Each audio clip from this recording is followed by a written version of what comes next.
Hello दोस्तों, तो स्वागत है आपका मेरे चैनल टॉप हिंदी एनीमे में। तो जैसा कि लास्ट पार्ट में हमने देखा था, सुपर सेक के कंपटीशन के लिए सभी अब गैदर होना स्टार्ट हो जाते हैं एक स्मॉल टाउन में। रात के समय में जियान अपने रूम में बैठकर अपने न्यू आइटम्स को चेक कर रहा था। अब आगे जियान अब स्टोन को निकालता है जो कि इसने अभी अभी खरीदा है मार्केट से। इसे देखकर सोलिटर भी कहता है कि ये थिंग घोस्ट वर्ल्ड से है। जियान इसे चेक करता है और ये अभी भी इसका यूज को समझ नहीं सका है, मगर ये फिर भी कहता है कि ये थिंग होली फ्लेम से रिलेटेड है। इसे ऐसा लगता है। अब सोलिटर कहता है कि ये थिंग सिर्फ घोस्ट एनर्जी से ही ओपन हो सकता है। अब सोलिटर कहता है कि ठीक है, मैं आता हूँ। अब ये अपने सोलिटर तलिस्मान के पावर को एक्टिवेट करता है। घोस्टी और आकर इस स्टोन के ऊपर पड़ता है। अब जब ये होता है तो फिर ये स्टोन में भी हलचल होना स्टार्ट होता है और लाइट इमिट होना स्टार्ट होता है। सोलिटर कहता है कि मैंने सोचा भी नहीं था कि ये थिंग मैं यहाँ पे देख सकूंगा। अब एक पिक्चर ओपन होता है। ये पिक्चर ब्लैक गैस से कवर होता है, मगर इस इमेज के सेंटर में सियान कलर का फ्लेम दिखता है। ये देखकर जियान भी काफी सरप्राइज होता है। एक ही कॉन्टिनेंट में 4 होली फ्लेम है। जियान के पास भी है, मोइंग तो एक होली फ्लेम है ही, और यांची भी एक होली फ्लेम है। इन तीनों के पास होली फ्लेम है और अब ये चौथा होली फ्लेम यहाँ पे निकल कर सामने आया है। इसे देखकर होली टियान भी कहते हैं कि मुझे भी नहीं पता कि ये कौन सा होली फ्लेम है और कौन सा रैंक का है। जियान कहता है कि जो मेडिसिन पिल और जो अदर थिंग को मैंने प्रिपेयर किया है, मैं उसे सिर्फ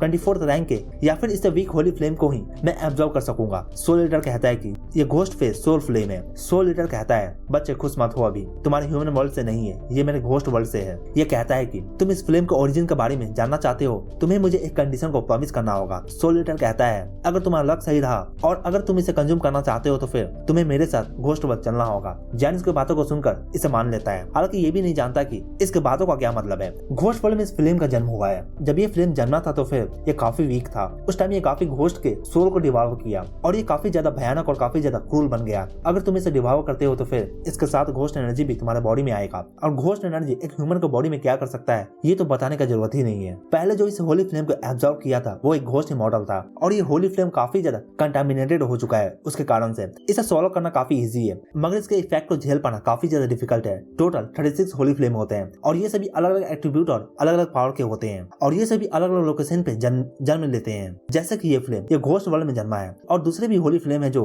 डीमन वर्ल्ड में भी जन्म लेते हैं। ये होली फ्लेम घोस्टली एनर्जी काफी ज्यादा पोजेस करता है। सोल ईटर कहता है कि इस स्टोन को तुम अपने साथ ही रखो, तुम्हें ये ब्लड रिवर में काम आ सकता है। सोल ईटर जियान को इस बार फुल्ली प्रिपेयर रहने को कहता है, क्योंकि आने वाला बैटल काफी ज्यादा हार्ड होने वाला है। अब जियान एक पीस ऑफ पेपर को निकालता है। ये वही पीस ऑफ पेपर है जो कि चुआनमू के पास था। अब जियान इसे खोलता है और खोलकर इसके कंटेंट को चेक करने का ट्राई करता है। अब जियान इसे अपने सोल पावर से चेक करता है, मगर इसे कुछ भी फील नहीं होता और इसमें कुछ भी हलचल ही नहीं होता। फिर ये सोचता है कि शायद ये होली फ्लेम से रिएक्ट करे, और फिर ये अपने होली फ्लेम को रिलीज करता है, मगर इस बार भी इसमें कुछ भी नहीं होता। कितने भी पावर जियान क्यों ना इंक्रीज कर दे, मगर इसमें कुछ होता ही नहीं है। फिर जियान को कुछ याद आता है और ये एक स्क्रोल को निकालता है जो कि इसे रुएन में मिला था। जब ये सामने आता है तो फिर अब इसमें भी हलचल होना स्टार्ट हो जाता है, और ये दोनों ही एक दूसरे के साथ कंबाइन होना स्टार्ट करते हैं। काफी ज्यादा डैजलिंग लाइट रिलीज होता है के कारण से जियान को इस लाइट के कारण से अब निंगोंग पिल में भी इसके हलचल होना फील होता है। लाइट अब सीधा जियान के नेटल इंस्क्रिप्शन कोड में आ जाता है। अब इसका कोड इंस्क्रिप्शन अब पहले से काफी ज्यादा बढ़ जाता है, और अब ये 9000 कोड इंस्क्रिप्शन को यूज कर सकता है। इतना ज्यादा इसका नंबर अब इंक्रीज कर चुका है, और इसके साथ एक तरह का एसन लाइन भी अपीयर होता है। एल्डर ज़ू जो कि एक बैटल फॉर्मेशन मास्टर है, ये टोटल 11,000 कोड इंस्क्रिप्शन को ही कंडेंस कर सकते हैं। अब जियान भी कहता है कि आने वाला ब्लड रिवर कंपटीशन काफी इंटरेस्टिंग होने वाला है। अभी भी जियान को एक काफी इंपॉर्टेंट ट्रेजर हाथ में लगा है। जियान के स्पिरिचुअल रेल में जो नेटल इंस्क्रिप्शन रून है, जिसका इसके पास एक ही हिस्सा था 4 हिस्सों में से, अब जियान के पास एक और ऐड हो चुका है इस स्क्रोल के कारण से। इस स्क्रोल में से इसका एक और हिस्सा निकलकर इसमें ऐड हो चुका है। अब इस रून का 2 हिस्सा कंप्लीट हो चुका है जियान के पास, अब 2 और बच गए हैं। अब इस पावर के साथ में तो जियान आसानी से डाउडी 8 स्टार के पर्सन को भी किल कर सकता है। इधर दूसरी ओर येमू कहता है कि तुम्हें नहीं लगता कि तुम काफी जल्दबाजी कर रहे हो? मोइंग और यांची दोनों ही होली फ्लेम है, दोनों ही होली फ्लेम से बने हुए ह्यूमंस हैं। अगर ये इन्हें किल कर देते हैं तो फिर ये उनके होली फ्लेम्स को भी हासिल कर सकते हैं, मगर अभी ये सुएजिन टाउन में है तो फिर ये अभी कुछ कर भी नहीं सकते हैं, क्योंकि यहाँ पे काफी सुपर सेक के लोग भी हैं। और ये बात येमो टियांग सिंह को समझाता है। हालांकि टियांग सिंह का टैलेंट काफी अच्छा है, इसलिए ये one of the 4 heavenly disciples में से एक है। येमो इस पे कहता है कि अगर तुम्हें ये करना ही है तो फिर जरा वेट कर लो जब तक कि तुम ब्लड रिवर में एंटर ना करो। एक बार जब ये कंपटीशन स्टार्ट हो जाएगा फिर तुम्हारे पास काफी टाइम होगा और तुम्हें कोई भी रोकने वाला नहीं है। ये सुनकर अभी ये भी अपने मन में सोचता है कि अगर ऐसा है तो फिर ये दोनों होली फ्लेम मेरे पास एट द एंड आ ही जाएंगे। इधर दूसरी ओर ब्लड रिवर कॉन्टिनेंट में एक हेल्प है। यहाँ पे एक टॉम है और यहाँ पे घोस्टली फिगर कहता है कि कैसा चल रहा है सब। इस पे एक घोस्ट कहता है कि लॉर्ड घोस्ट इमॉर्टल, मुझे नहीं पता मगर डार्क नाइट घोस्ट इमॉर्टल श्वेलिंग रॉयल फैमिली के साथ कॉपरेट कर रहा था। श्वेलिंग रॉयल फैमिली का पावर हाउस मारा जा चुका है। ये एल्डर श्वान के बारे में बोल रहा है और डार्क नाइट घोस्ट भाग कर लौट कर आया है। स्वान सांटियान के पावर हाउस ने उसे काफी डरा दिया है और फिर ये कहता है कि जो हमारा काम था स्वान सांटियान में उसने उसे लेने से भी मना कर दिया है कुछ कारण से। टॉम घोस्ट इमॉर्टल कहता है कि इसके पीछे भी कोई कारण हो सकता है। ये घोस्ट एम्परर कहता है हमें अभी भी कोई इन्फॉर्मेशन हाथ में नहीं लगा है इस मैटर को लेकर, क्योंकि सडनली एम्परर स्वानली का मौत कैसे हो गया ये हमें भी नहीं पता। फिर ये कहता है जहाँ तक मुझे पता चला है रॉयल फैमिली से अब ब्लड डीमन का भी सेंट आता है। ये सुनकर टॉम घोस्ट इमॉर्टल काफी ज्यादा सरप्राइज होता है। ये जानता है कि इवल रेस से कॉपरेट करने का नतीजा क्या हो सकता है। अगर रॉयल फैमिली ये कर रहे हैं तो फिर इसका भुगतान सभी रेल्म को करना पड़ सकता है। आगे घोस्ट हमारे इसे बताता है कि सडनली किंग टियांग का पावर भी बढ़कर अब डाओसियन 1 स्टार के इनिशियल लेवल पे चला गया है और येमो अब हाफ इमॉर्टल लेवल पे चला गया है। टॉम घोस्ट इमॉर्टल कहता है कि मुझे नहीं लगा था कि रॉयल फैमिली को ये न्यू जनरेशन डिस्ट्रॉय कर देंगे। फिर घोस्ट इमॉर्टल कहता है ये ब्लड रोज भी वापस आ चुकी है और ये अपने साथ काफी सारी इन्फॉर्मेशन को भी लेकर आई है। अब एक टॉम घोस्ट इमॉर्टल कहता है कल से कंपटीशन का दिन है, अगर दूसरे घोस्ट इमॉर्टल कुछ नहीं करने वाले हैं तो फिर मैं भी यूं ही शांति से बैठ नहीं सकता हूँ। अब ये कहता है कि जाओ और जाकर मेरे ऑर्डर को पास कर दो और 7 घोस्ट जनरल और 3 घोस्ट कमांडर को आने को बोल दो। इस बार हम भी ब्लड रिवर में इंटर करने वाले हैं। अगर हमें थोड़ा सा भी प्रूफ मिलता है कि ये स्वानिंग रॉयल फैमिली इवल क्लैन के साथ कोऑपरेट कर रहे हैं तो फिर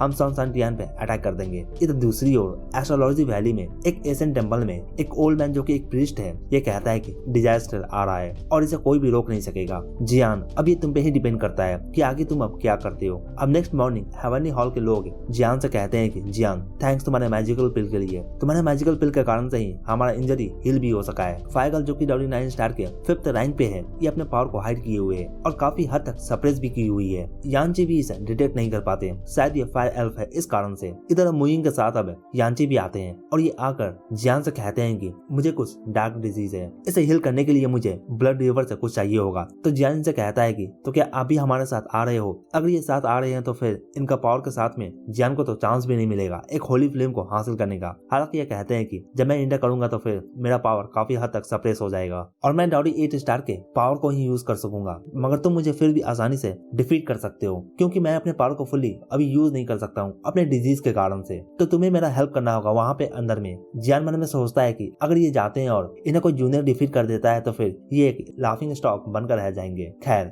जियान इनसे कहता है कि ठीक है फिर हम साथ में चलते हैं। अब ये मैंसन के बैकयार्ड में आते हैं। यहाँ पे इनके सामने में अब 400 डिसाइपल होते हैं। यहाँ टियानु वन कहता है कि इस बार का कंपटीशन काफी डिफरेंट होने वाला है, हम अपने जूनियर ब्रदर पे भरोसा कर सकते हैं। एडाजू बताते हैं कि इस बार टोटल 11 लोग 2nd फ्लोर पे इंटर करने वाले हैं ब्लड रिवर के। जियान, मुइंग, फायगल, यांची और बाकी और दूसरे डिसाइपल क्विंग सिंह, लिंगशुआन, मूफेंग ये सभी 1st फ्लोर पे ही रहने वाले हैं। मैं नहीं चाहता कि इस बार हमारा पवेलियन इस कंपटीशन में अच्छा स्कोर लाए और हम जीते। मैं चाहता हूँ कि हम सब इस बार इस कंपटीशन से बचकर जिंदा आ सके। यह सुनकर अब डिसाइपल भी सर हिलाते हैं। एडाजू कहते हैं कि हम बर्निंग पवेलियन कभी भी दूसरे के लिए कोई भी किसी भी तरह का ट्रबल क्रिएट नहीं करते, मगर लोग हमेशा हमें प्रोवोक करते हैं। अब यहाँ पे डिसाइपल्स जियान के नारे लगाना स्टार्ट करते हैं। हालांकि जियान का पावर अभी डाउडी 7 स्टार के इनिशियल लेवल पे ही है, मगर अब ये बर्निंग पवेलियन का लेजेंड बन चुका है। इस सीन को देखकर मुझे स्टार पवेलियन का याद आता है। जियान वहाँ पे भी एक लेजेंड बन गया था। खैर आगे आते हैं। कुछ देर बाद ये यहाँ से निकलते हैं। स्काई में सिर्फ और सिर्फ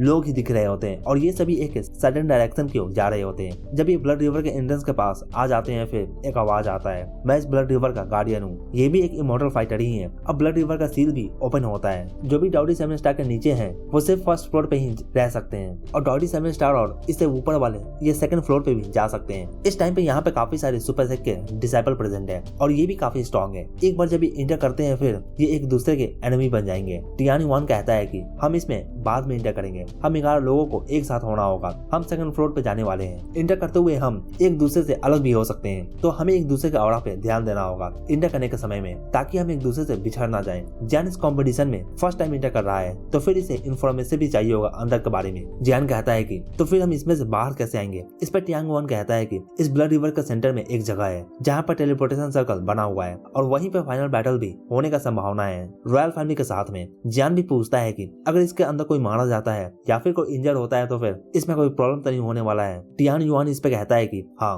हालांकि ये नहीं समझ पाता कि जियान ये क्यों पूछ रहा है, मगर ये जानता है कि जियान रॉयल फैमिली से फाइट कर सकता है। ब्लड रिवर 2 पार्ट में डिवाइडेड है, जहाँ तक कीमती ट्रेजर तो 2nd फ्लोर पे ही मिलने वाला है और बाहर निकलने का टेलीपोर्टेशन सर्कल भी 2nd फ्लोर पे ही है। तो जो भी बाहर आना चाहते हैं उन्हें बाद में तो 2nd फ्लोर पे ही जाना ही होगा, मगर ये स्टार्टिंग में 2nd फ्लोर पे नहीं जाने वाले हैं। क्विंग सिंह, मूफेंग और बाकी दूसरे डिसाइपल को लीड करने वाले हैं 1st फ्लोर पे। अब क्विंग सिंह कहती है कि ठीक है आओ चले। अब इसके पीछे पीछे 400 डिसेबल भी जाना स्टार्ट करते हैं। एल्डाज़ो भी सीन को देख रहे होते हैं और कहते हैं कि हालांकि रॉयल फैमिली काफी स्ट्रॉन्ग है, मगर मैं उम्मीद करता हूँ कि तुम सब हमें डिसअपॉइंट नहीं करने वाले हो। इधर अब जब ये इंटर कर लेते हैं, फिर कुछ फर्स्ट फ्लोर पे कहते हैं कि तो ये फर्स्ट फ्लोर है ब्लड रिवर का। इधर जियान और बाकी भी सेकंड फ्लोर पे इंटर कर जाते हैं डायरेक्टली, और जियान कहता है कि तो ये सेकंड फ्लोर है ब्लड रिवर का। यहाँ पे काफी अंधेरा है। जियान यहाँ पे रियलाइज करता है कि यहाँ पे सिर्फ 4 लोग ही हैं इसके टीम के, जियान, मुइंग, यानची और फाइगल। जियान कहता है कि लगता है कि वो टेलीपोर्टेशन सर्कल हमें कहीं और ही सेंड कर दिया है और बाकी को कहीं और ही। यानची कहते हैं कि अब जबकि हम यहाँ पे आ चुके हैं तो फिर हमें उस प्लेस पे जाना चाहिए। ये कहते हैं कि मैं इसी सेकंड प्लेस पे ही कैदी बना लिया गया था रॉयल फैमिली के द्वारा। अब फाइगल अपने फ्लेम को कॉल करती है और फिर अंधेरा दूर होता है। ये देखकर यानची भी कहते हैं कि इसका फ्लेम काफी ज्यादा वियर्ड है। ये कहते हैं कि एक फायर एल्फ है, सिमिलर होता है होली फ्लेम से। हालांकि मैं भी ज्यादा फायर एल्फ के बारे में नहीं जानता, मगर इनका भी एक बेस कैंप है, तुम्हें इसे वहां पर लेकर जाना चाहिए। मुझे लगता है कि इसका स्पिरिचुअलिटी अभी फुली अवेकन नहीं हुआ है। मुझे लगता है कि यह फायर एल्फ के बीच में काफी अच्छा स्टेटस को गेन कर सकती है। ये सुनकर जान भी थोड़ा सरप्राइज होता है। अगर इनका भी एक रेस है और ये एग्जिस्ट करते हैं तो फिर ये काफी अमेजिंग है। इतने में फाइगल कहती है कि बी केयरफुल, लगता है कि कोई आ रहा है। एक हेडलेस घोस्ट अपीयर होता है और ये साइज में भी काफी ज्यादा बड़ा है। इसका पावर भी कोई कम नहीं है, ये डाउडी 7 स्टार के बराबर है। इसका नाम है हेडलेस घोस्ट ली है। अगर जान इतना पावरफुल नहीं होता तो फिर इस घोस्ट से फाइट करने के लिए 100 लीटर तलिस्मान का हेल्प लेना पड़ जाता, मगर अब ये इस घोस्ट को अपने पावर और सोल पावर के साथ में इजीली किल कर सकता है। जियान कहता है कि मैं चाहता हूँ और इसे खत्म करता हूँ। ये फायरगर्ल को फिलहाल के लिए अपने पावर को सेव करने को कहता है ताकि कोई भी इसके पावर को देख ना सके, और ये जियान की ट्रम्प कार्ड भी बाद में बन सकती है।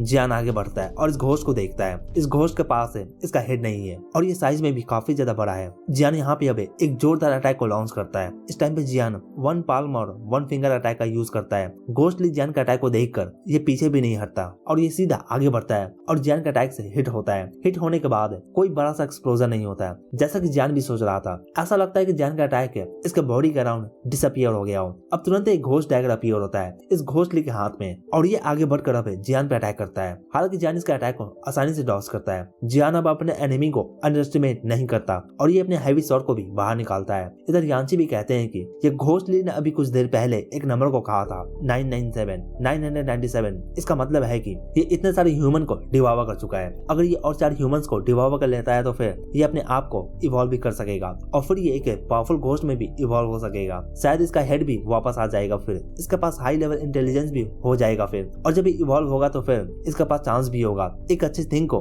हासिल करने का, like death blood ghost liquid. डाउ एम्परर का कल्टीवेशन भी 2 पार्ट में डिवाइडेड है। जब कोई डाउडी 6 स्टार पे आ जाता है फिर उसके बॉडी में लाइफ का पावर भी डेवलप होना स्टार्ट होता है और ये death blood ghost liquid ghost के लिए डेथ का पावर है। और जब कोई डाउडी 8 स्टार पे आ जाता है फिर उसके अंदर में डेथ का पावर भी डेवलप होना स्टार्ट होता है और ये death blood ghost liquid ghost के लिए डेथ का पावर है। एक डाउडी 7 स्टार के बंदे में लाइफ का पावर होता है, बट अभी इसके पास डेथ का पावर नहीं है। इधर ये बात कर रहे होते हैं तो फिर इधर जियान और इस घोस्ट के बीच में बैटल भी काफी जबरदस्त चल रहा होता है। जियान भी अब समझ आता है कि इसका अटैक क्यों नहीं काम कर रहा है। इस घोस्ट के अराउंड है घोस्ट एनर्जी है और ये जियान के अटैक को ब्लॉक कर रहा है। अब जियान अपने नॉर्मल मीन्स को छोड़कर फाइटिंग स्टाइल को चेंज करता है और अब ये रियल फाइट स्टार्ट करता है। जियान अपने होली फ्लेम को समन करता है। हैवी शॉट के अराउंड होली फ्लेम कवर होते हैं। फिर ये काफी पावरफुल अटैक को लॉन्च करता है। जियान स्काई ब्रेकिंग रूलर का फर्स्ट लेयर को रिलीज करता है। घोस्ट ली भी जान चुका है कि ये अटैक काफी पावरफुल है और इस बार ये ब्लॉक करने के लिए अपने दोनों हाथों का यूज करता है। ये देखकर जियान अपने होली फ्लेम के पावर को इंक्रीज करता है। हिट होते ही इस घोस्ट का बॉडी अब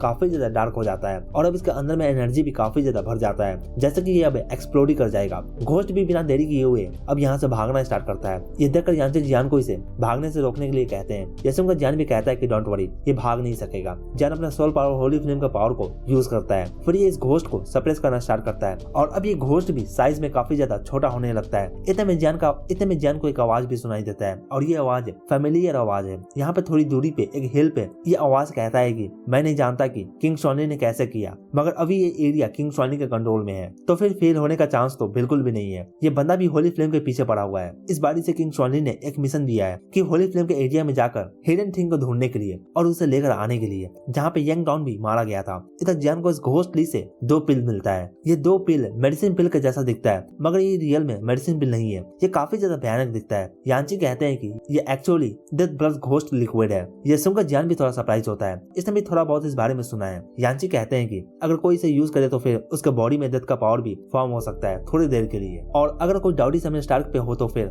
वो इसे यूज करेगा डाउडी 8 स्टार के बंदे से भी फाइट कर सकेगा। अब जब जियान इस पिल को देख रहा होता है तो फिर इतने में टियान सियांग भी अपीयर होता है। इस बार ये अकेला ही यहाँ पे आया है। इसे देखकर जियान भी सरप्राइज होता है कि ये अकेला क्यों आया है, क्या ये पागल हो गया है, क्या ये सोच रहा है कि अकेले ही हम 4 लोगों से फाइट करके जीत जाएगा। यांची से देखकर कहते हैं कि जियान इसे तुरंत ही किल कर दो। टियांग सिंह होली फ्लेम के पीछे पड़ा हुआ है, अगर ये इसे हासिल कर लेता है तो फिर ये इस होली फ्लेम को यूज कर अपने बॉडी से ब्लड कर्स को भी निकाल सकेगा। ये कहता है कि आज डिफरेंट होने वाला है पहले से। अब इतने में यहाँ पे काफी ज्यादा डार्क विंड्स गैदर होना स्टार्ट होते हैं और काफी घोस्टली ऑरा भी निकल कर सामने आता है। जियान ये देखता है और कहता है कि क्या ये ब्लड रिवर के पावर को यूज कर सकता है। ये बंदा कहता है कि जियान तुमने सही गेस किया, मैं ब्लड रिवर के पावर को यूज कर सकता हूँ और ना सिर्फ मैं बल्कि बाकी रॉयल फैमिली के लोग भी यूज कर सकते हैं। अब power of ghost energy directly Jian की ओर शूट होता है। जियान देखता है कि इसका पावर और घोस्ट का पावर भी एक साथ फ्यूज होकर इसकी ओर आ रहा है। जियान तुरंत अपने होली फ्लेम को रिलीज करता है। तुरंत जियान का होली फ्लेम जाकर इस घोस्टली ऑरा से कोलाइड करते हैं और काफी जोरदार कॉलिजन होता है। काफी रिपल्स निकलना भी स्टार्ट होता है। पहले कॉलिजन में ही जियान देखता है कि इस कॉलिजन के कारण से अब इसका होली फ्लेम से बना हुआ बैरियर भी अब टूटने वाला है। दूसरे भी जियान को डिसएडवांटेज में देखते हैं। हालांकि फायर गर्ल कहती है कि जियान अब डिसएडवांटेज में लग सकता है मगर ज्यादा देर के लिए ये नहीं रहने वाला है। तुरंत ही अब ये बैरियर भी टूट जाता है। जियान पीछे की ओर हटता है और अब जियान अपने हैवी स्वॉर्ड को भी बाहर निकाल चुका है। जियान देखता है कि इस बंदे के बॉडी में घोस्ट एनर्जी है और साथ ही इवल रेस का ब्लड कर्स भी है। ये क्या क्या अपने बॉडी में डालने वाला है, सभी इवल थिंग को ये अपने बॉडी में ही डाल रहा है। टियांग सिंह कहता है कि किसने कहा कि घोस्ट एनर्जी सिर्फ घोस्ट ही यूज कर सकते हैं। इस बंदे के बॉडी में इवल रेस का ब्लड कर्स है और काफी डीप तक इसका बॉडी में गया हुआ है और ब्लड कर्स के कारण से ही ये घोस्टली ऑरा को यूज कर पा रहा है। इस बंदे को मरना होगा। टियांग सिंह अब अपने घोस्टली ऑरा को गैदर कर रहा होता है ताकि ये तुरंत ही जियान को खत्म कर सके।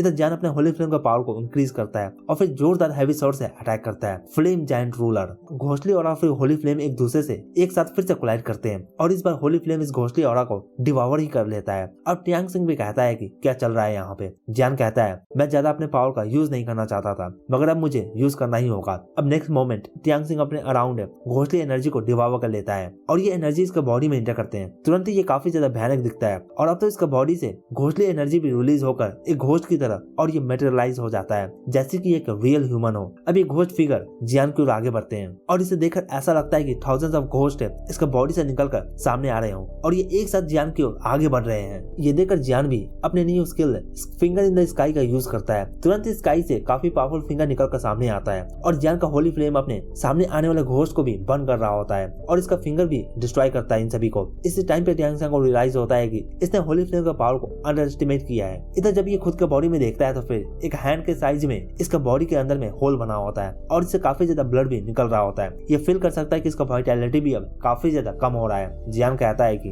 अगर तुम रॉयल फैमिली के मेंबर हो और अगर तुमने बर्निंग सन पेविलियन के डिसाइपल को मारा है तो फिर तुम्हें पता होना चाहिए यह दिन तो आज नहीं तो कल आने ही वाला था। टियांग सिंह भी कहता है क्या मैं मर जाऊंगा। हालांकि ये मरने से पहले जियान को भी इंजर कर देना चाहता है और इसके बॉडी में अब 5th ग्रेड का ब्लड कर्स भी दिखाई देता है। अब इसके अराउंड का घोस्टली ऑरा अब ये रिप्लेस होकर इविल ऑरा से रिप्लेस हो जाता है और ये ऑरा काफी ज्यादा खराब होता है फील करने में भी और स्मेल करने में भी, जैसे कि कोई सड़ा हुआ डीमन ही इनके सामने आ गया हो ऐसा लगता है। यांची कहते हैं कि अब ये अपने माइंड को भी खो देगा और अब ये पूरे तरीके से एक इविल रेस का हिस्सा बन गया है। और इसी के साथ ये पार्ट यहीं पे खत्म होता है। तो दोस्तों कमेंट कर मुझे जरूर बताएं कि आपको ये पार्ट कैसा लगा और अगर आपको ये पार्ट अच्छा लगा हो तो वीडियो को लाइक जरूर करें और अगर आप चैनल पर नए हैं तो चैनल को जरूर सब्सक्राइब करें ऐसे और भी एनीमे एक्सप्लेन के लिए। Thank you.